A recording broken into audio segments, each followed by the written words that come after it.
Home science की class में 8वीं क्लास में हम पढ़ रहे थे फर्स्ट लेसन, जिसमें हमने विटामिन्स के बारे में शुरू किया था। तो जिसमें 2 प्रकार के विटामिन्स, जो वसा में घुलनशील है तथा जल में घुलनशील। वसा में घुलनशील विटामिन ए, डी, ई और के बारे में हमने कर लिया था। आज हम करेंगे विटामिन जो जल में घुलनशील हैं। उनमें 2 प्रकार के विटामिन हैं जो जल में घुलते हैं, विटामिन बी तथा सी। तो विटामिन बी कॉम्प्लेक्स, तो ये क्या है कि 11 विटामिनों का एक समूह है।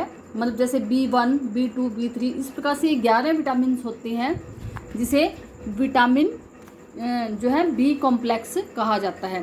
तो इनमें जो मुख्य रूप से आते हैं वो हैं thiamine, riboflavin, niacin, folic acid तथा कोबलामिन आदि। ये मुख्य रूप से विटामिन बी का समूह है, बी कॉम्प्लेक्स का। किसमें पाई जाती हैं ये? अगर हमें बी कॉम्प्लेक्स प्राप्त करना है, ये साबुत अनाजों में पाए जाते हैं। और आमतौर पे एक विटामिन की कमी के साथ दूसरे विटामिन की कमी भी हो जाती है।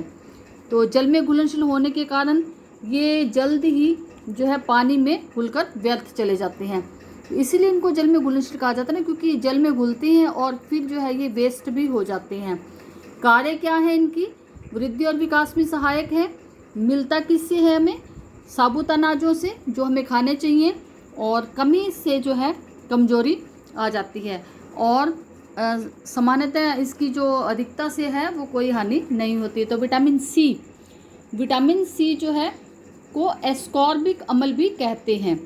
और यह हमारे त्वचा और मसूड़ों को स्वस्थ रखता है। ये जानने वाली बात है कि त्वचा और मसूड़ों को स्वस्थ रखता है। हमारी इम्यूनिटी को भी ये बढ़ाता है, ठीक है। रोगों से लड़ने की क्षमता प्रदान करता है। और ये जो लाइन लिखी है ना कि रोगाणुओं से लड़ने की क्षमता प्रदान करना, इट मीन्स कि वही बात, इम्यूनिटी को ये बढ़ाता है। सभी खट्टे फलों में यह विटामिन सी पाया जाता है। हमें खाने चाहिए अपनी इम्यूनिटी बढ़ाने के लिए। और कमी से हानियाँ, रोग का नाम है स्कर्वी रोग। तो स्कर्वी रोग हो जाता है, जोड़ों में दर्द रहता है तथा इम्यूनिटी भी हमारी कम हो जाती है। और हमें क्या करना चाहिए? ये जो विटामिन सी है, हमें अच्छे खट्टे फल अगर हम खाएंगे तो हमें विटामिन सी मिलेगा। अभी आता है पोषक तत्व, खनिज लवण। इनका जो मुख्य कार्य क्या होता है? शरीर का निर्माण तथा शरीर को सुचारू रूप से चलाना होता है। खनिज लवणों में जो पहला खनिज लवण आता है वो है कैल्शियम। कैल्शियम शरीर में पाए जाने वाले खनिज लवणों में कैल्शियम की मात्रा सबसे अधिक होती है। शरीर के भार का 2% भाग कैल्शियम होता है। शैशव अवस्था यानी जो बहुत छोटे जो बच्चे होते हैं, वृद्धि की अवस्था तथा गर्भावस्था में कैल्शियम की आवश्यकता बढ़ जाती है। तो ये हमें दूध से मिलता है और हमें दूध अवश्य पीना चाहिए। दांतों और कैल्शियम अस्थियों के विकास के लिए ये बहुत ज़्यादा सहायक है। और अगर इसकी कमी हो जाए तो बच्चों में कि अस्थियां तथा दांत कमज़ोर होते हैं तथा रिकेट्स नामक रोग भी हो जाता है, ठीक है। और नेक्स्ट आता है खनिज लवण। ये खनिज लवण ही है। दूसरा फास्फोरस। पहला खनिज लवण हमने किया कैल्शियम, फिर हमने करें हम फास्फोरस। फिर हम करेंगे लौह तत्व के बारे में, ये भी खनिज लवण है। और ये आयोडीन के बारे में, ये भी खनिज लवण है तथा पोटाशियम, ये भी खनिज लवण है। आपको ये पता होना चाहिए कि ये कोई अलग नहीं है। ये जो कैल्शियम, फास्फोरस, लौह तत्व, आयोडीन और पोटाशियम है, ये खनिज लवण ही हैं। तो फास्फोरस शरीर के कुल भार का लगभग 1% भाग फास्फोरस है। ये भी दांतों तथा हड्डियों के निर्माण में सहायक है। इसके लिए भी हमें दूध जरूर लेना चाहिए। और दांत और अस्थियां अगर इसकी कमी हो जाए तो वह कमज़ोर हो जाती हैं। लौह तत्व क्या होता है? यानी कि आयरन, ठीक है। तो आयरन की टेबलेट्स दी जाती है ना, तो वो किसी ना किसी चीज़ की कमी की वजह से दी जाती है। तो ये वही आयरन है जो हमें हमारी बॉडी को चाहिए हीमोग्लोबिन का निर्माण करने के लिए। तो क्या करता है ये? अगर लौह तत्व की कमी हो तो हीमोग्लोबिन नहीं बन पाता। तो लगभग 70% भाग रक्त में हीमोग्लोबिन के रूप में यह लौह तत्व उपस्थित रहता है। कार्य क्या करता है? रक्त निर्माण में सहायक है, ठीक है। और जिसमें भी रक्त की कमी होती है उन्हें फिर आयरन की टेबलेट दी जाती हैं। स्रोत क्या है? क्या खाएं कि जिससे हमें आयरन यानी कि लोह तत्व मिलता रहे। हरी पत्तेदार सब्जियां, आलू, अनार, ठीक है, सूखे फल, और जो फलों के अंदर जो है आलू बुखारा भी दिया हुआ है, और अंडे का पीला भाग, मांस मछली तो है ही। और कमी से क्या हानि है? एनीमिया नामक रोग हो जाता है। एनीमिया रक्त की कमी से संबंधित रोग है, और इसे दूर करने के लिए ही आयरन की टेबलेट दी जाती हैं। आयोडीन, आयोडीन नाम का जो खनिज लवण है वो हमें नमक से मिलता है, ये आपको पता है ना। तो आपने जो है देखा कि 70 से 80% आयोडीन जो है शरीर की थायराइड ग्रंथि में विद्यमान होता है। तो शरीर के कुल खनिज लवणों की संख्या 24 होती है, ये बात जानने वाली है। और इनमें से जो 10 शरीर के लिए अति आवश्यक होते हैं। 10 में से कुछ का जिक्र तो ये आ गया ना जो इम्पोर्टेंट है। इम्पोर्टेंट जो है उनमें कैल्शियम है, फास्फोरस, लोह तत्व, आयोडीन, पोटेशियम। इनके बारे में तो हम अभी पढ़ ही रहे हैं खनिज लवण। 10 ऐसे हैं जो बहुत ही इम्पोर्टेंट है, तो ये उन्हीं 10 में से हैं। अभी हम पोटेशियम के बारे में पढ़ेंगे। तो पोटेशियम की जो है वो इसकी सर्वाधिक मात्रा तंत्रिका तंतुओं में पाई जाती है। कार्य क्या है? जल का संतुलन बनाए रखना, हृदय की धड़कन को नियंत्रित रखना, ये भी हमें दूध से मिलता है, और इसकी कमी से मांसपेशियां कमजोर हो जाती हैं। तो अब हम बढ़ते हैं क्वेश्चन आंसर्स की तरफ। 1 ग्राम कार्बोहाइड्रेट से ऊर्जा प्राप्त होती है, कितनी होती है? 4 कैलोरी। आवश्यकता से अधिक ऊर्जा शरीर को इस रूप में संग्रहित होती है, ग्लाइकोजन, ठीक है, इसमें हम ग्लाइकोजन पे टिक करेंगे। नेक्स्ट क्वेश्चन आपका आता है कोशिकाओं के निर्माण में सहायक है, प्रोटीन, ठीक है, प्रोटीन पे टिक करेंगे। नेक्स्ट आपका ऑप्शन वाला क्वेश्चन है दृष्टि में सहायक पदार्थ का नाम है, तो उसके लिए हम ऑप्शन क्लिक करेंगे रोडोप्सिन, ठीक है। वनस्पतिक प्रोटीन का मुख्य स्रोत है वनस्पति, जो हमें खेतों से मिलता है, तो उसमें क्या मिलेगा हमें? सोयाबीन, क्योंकि देखो दूध है, पनीर है, ये सब तो जानते हो गए ना, जंतुओं से मिलते हैं ना, तो इसमें क्या बच गया? सोयाबीन। तो विटामिन ए उचित मिलान करना है ना, तो विटामिन ए का हम उचित मिलान करेंगे, आँखों की रोशनी में सहायक। नेक्स्ट करेंगे आयोडीन, आयोडीन को मैच करेंगे हम, गलगंड नामक रोग हो जाता है इसकी कमी से, ठीक है, इसको घेंगा भी बोल देते हैं। विटामिन सी क्या होता है? जल में घुलनशील है। विटामिन डी की कमी से कौन सा रोग हो जाता है? रिकेट्स। लोह तत्व, इसको मैच करेंगे हम एनीमिया से, क्योंकि इसकी कमी से एनीमिया नामक रोग होता है। विटामिन के क्या काम करता है? रक्त का थक्का बनने में सहायक है। नेक्स्ट क्वेश्चन आता है घुलनशीलता के आधार पर विटामिनों को कितने वर्गों में बांटा गया है? उदाहरण सहित लिखो। तो अभी हमने पढ़ा था कि घुलनशीलता के आधार पर विटामिन्स को 2 भागों में, 2 श्रेणियों में वर्गीकृत किया गया है। वसा में घुलनशील विटामिन, ठीक है, नंबर 1 में क्या है? वसा में घुलनशील, तथा 2 पे क्या है? जल में घुलनशील। इसके एग्जाम्पल भी हमने देने हैं। तो वसा में घुलनशील कौन से हैं? विटामिन ए, विटामिन जो है डी और ई तथा के, ये हमने नाम लिखने हैं। तथा जल में घुलनशील विटामिनों के नाम लिखने हैं हमने, विटामिन बी तथा सी। ए, डी, ई और के वसा में घुलनशील लिख देना, और जल में घुलनशील लिखेंगे हम विटामिन बी तथा सी। यही बताना है हमने इसमें, ठीक है, इस क्वेश्चन के अंदर। नेक्स्ट क्वेश्चन, विटामिन ए के क्या कार्य होते हैं? तो आपका जो है ये क्वेश्चन, इसमें विटामिन ए के बारे में देखो यहाँ दिया हुआ है, इसके कार्य ये दिए हुए हैं कि रोडोप्सिन नामक पदार्थ के बनने में सहायक होता है, जो कि आँखों की दृष्टि को सामान्य रखने के लिए अति आवश्यक है।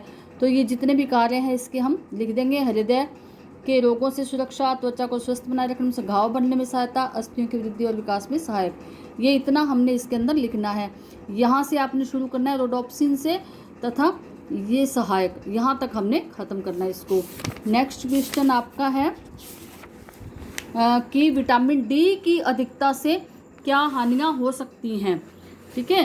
तो विटामिन डी की अधिकता से पूछी हैं क्या हानियाँ हो सकती हैं। ये जो है विटामिन डी यहाँ दिया हुआ है, ठीक है, विटामिन डी पेज नंबर आपका 3 बुक के अंदर। तो विटामिन डी की अधिकता से हानियाँ, तो ये देखो अधिकता से हानियाँ यहाँ दी हुई हैं।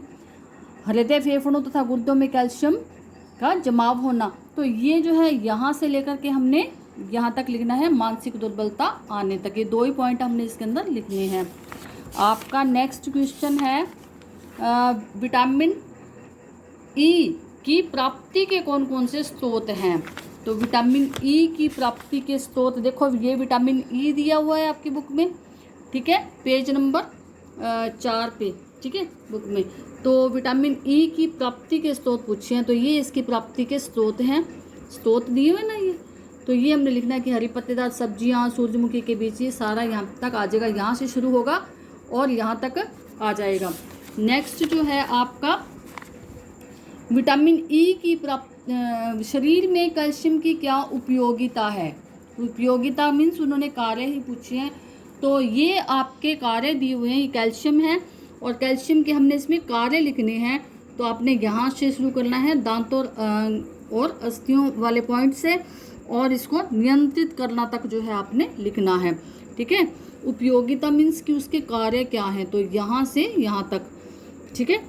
और उसके बाद आपका नेक्स्ट आता है क्वेश्चन, लौह तत्व का हमारे शरीर में क्या महत्व है। इसमें भी जो है लौह तत्व के कार्य ही पूछे हैं।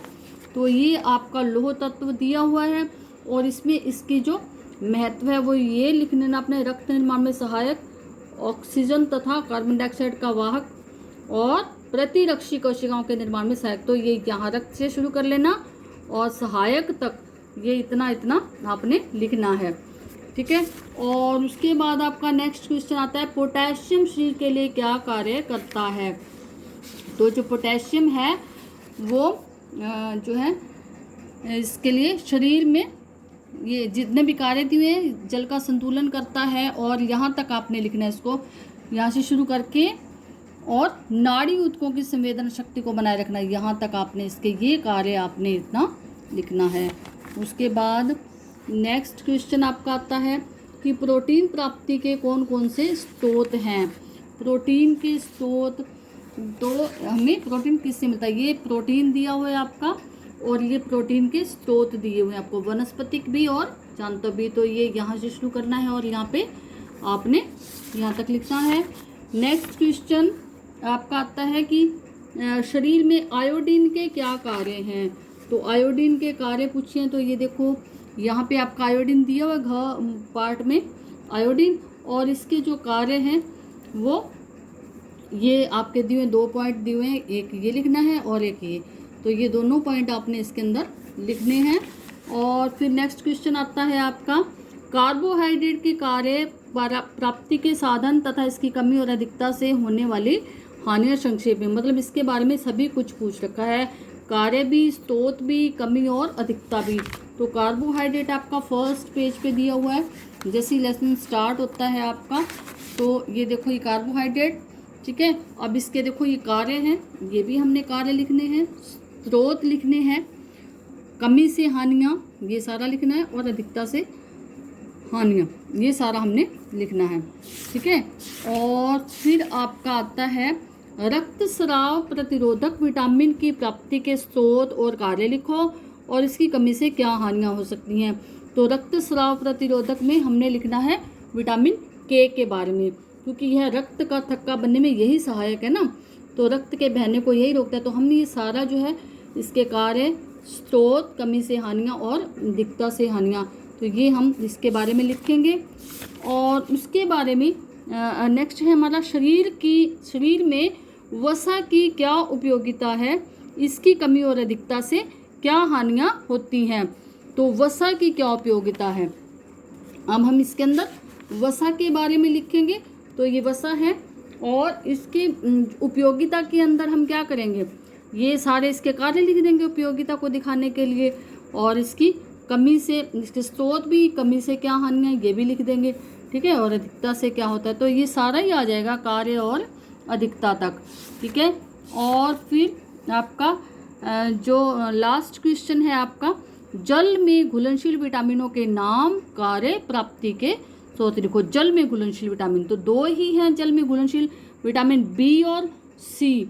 तो आपने विटामिन बी और सी के बारे में सारा लिखना है। तो ये विटामिन बी कॉम्प्लेक्स है, तो इसके बारे में आपने ये स्टार्टिंग इसकी यहाँ से करनी है आपने, ताकि आपको सारी इसके बारे में जो है नॉलेज हो।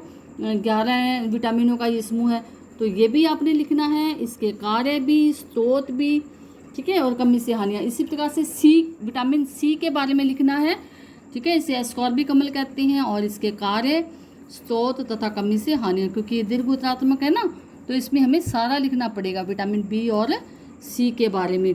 तो आज हमने इसके क्वेश्चन आंसर्स किए फर्स्ट लेसन के, और जो है आशा करती हूँ आपको समझ में आ